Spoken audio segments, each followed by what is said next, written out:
प्रेक्षको नमस्कार. मी doctor Mangesh P Desai, Yashayu 99 Ayurveda wellbeing centre, Pimple Saudagar, Pune येथे आयुर्वेदाचार्य म्हणून कार्यरत आहे. आज मी एक महत्त्वाचा विषय घेऊन आपणासमोर आलोय. त्या विषयाचं नाव आहे जीर्णज्वर. जीर्णज्वर हा शब्द जर तुम्ही ऐकला नसेल तरी बोली भाषेत याला आपण हाडी ताप किंवा अंगात मुरलेला ताप असं म्हणतो. तर हे दोन शब्द तुम्ही नक्की ऐकले असतील. तर जीर्णज्वर जो आहे त्याबद्दल मी आज तुम्हाला मार्गदर्शन करणार आहे. बऱ्याचदा काय होतं की एखाद्या वेळेला आपल्याला ताप येतो. तो ताप कोणत्याही स्वरूपाचा असेल, त्याचं निदान कोणतंही असेल, डेंग्यू असेल, मलेरिया असेल, व्हायरल फीवर असेल, कोणतंही असेल.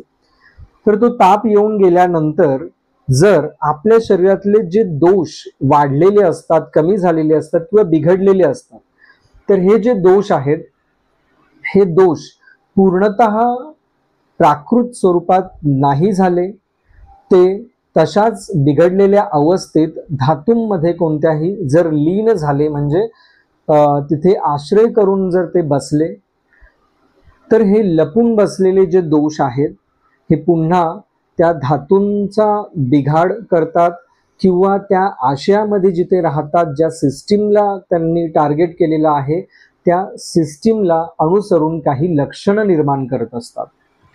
तर पुन्हा पुन्हा काही कारणं घडली की त्या तापाचं पुन्हा डोकं वर येत असतं.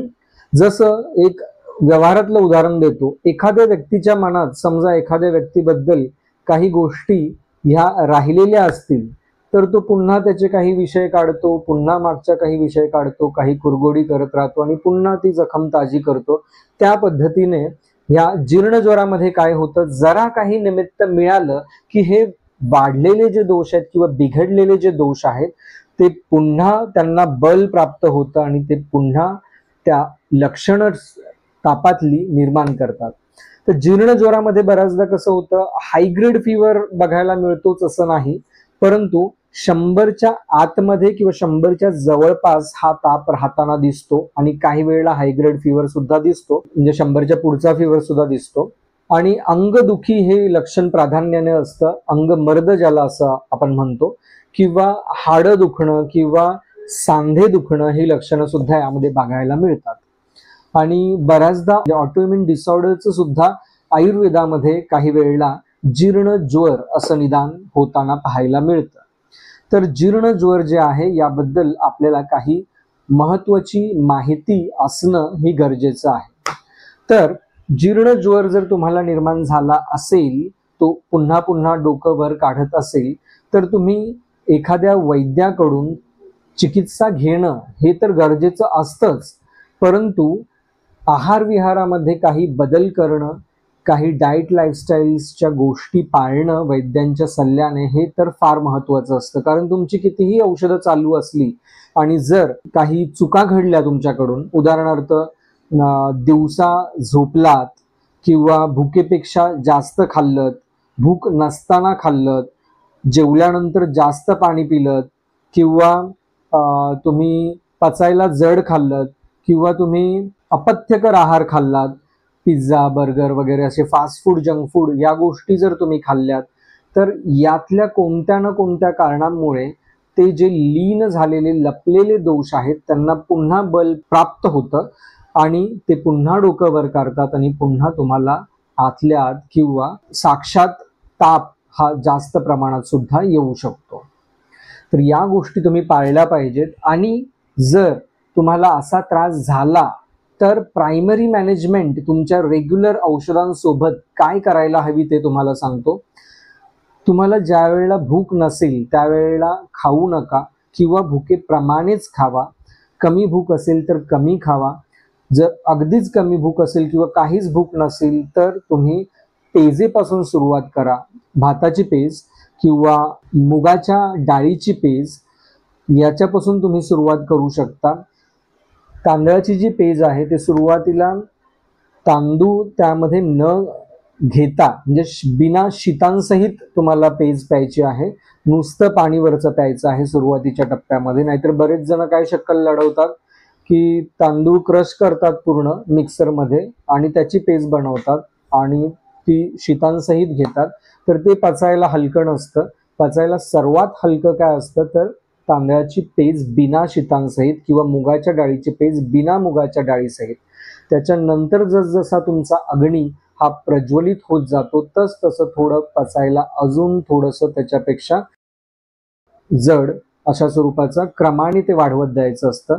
म्हणजे सर्वात पचायला हलकं याला आपण लघुतम असं म्हणू, त्याच्यापेक्षा थोडंसं पचायला जड त्याला आपण लघुतर असं म्हणू, आणि त्याच्यापेक्षा थोडंसं पचायला जड त्याला आपण लघु म्हणू, आणि त्याच्यापेक्षा थोडंसं पचायला जड त्याला आपण साधारण आहार म्हणू. अशा पद्धतीने आहार साधारण आहारापर्यंत यायचं असतं आपल्याला. गुरु आहाराकडे जायचं नसतं, म्हणजे ऍक्च्युअल पचायला जड आहाराकडे जायचं नसतं. अग्नी आपला जरा तुम्हाला व्यवस्थित प्रज्वलित करायचा असेल तर. व्यवहारातलं जर उदाहरण घ्यायचं झालं तर तुम्ही समजा अग्नी जर बाहेर पेटवत असाल चुलीवर, तर लाकूड जरी जास्त झाले तरी अग्नी बऱ्याचदा विझतो. तर त्यामुळे थोडंसं इंधन स्वरूपात लाकूड आणि थोडीशी हवा फुंकली तर त्याने तुमचा अग्नी हा प्रज्वलित होत असतो. अशा पद्धतीने आपल्याला आपल्या जाठराग्नीचं प्रज्वलन करायचं आहे. जे पिंडी ते ब्रह्मांडी या स्वरूपात मी तुम्हाला हे उदाहरण दिलेलं आहे. तर तुमचा अग्नीचं बल हे कायम रक्षण केलं पाहिजे, तर तुम्हाला जीर्ण ज्वरापासून मुक्तता व्हायला लवकर मदत होईल. थंड पदार्थ खायचे नाहीत, थंड स्पर्शाला तर मुळीच खायचे नाहीत. उन्हाळा असेल किंवा डॉक्टरांनी तुम्हाला सांगितलं असेल ठराविक कारणांमुळे जर वीर्य स्वरूपातल्या काही गोष्टी खायला, तर त्या तुम्ही खाऊ शकता, परंतु शीतस्पर्श स्वरूपातल्या गोष्टी या खाणं टाळायच्या, म्हणजे जेणेकरून तुमचा अग्नी सुद्धा चांगला राहील आणि तुमचा कफ किंवा पित्त हे वाढणार किंवा बिघडणार नाही. यासारख्या अजून गोष्टी मी तुम्हाला सांगणार आहेत. त्यापैकी आता विहारामधलं थोडंसं मार्गदर्शन करतो.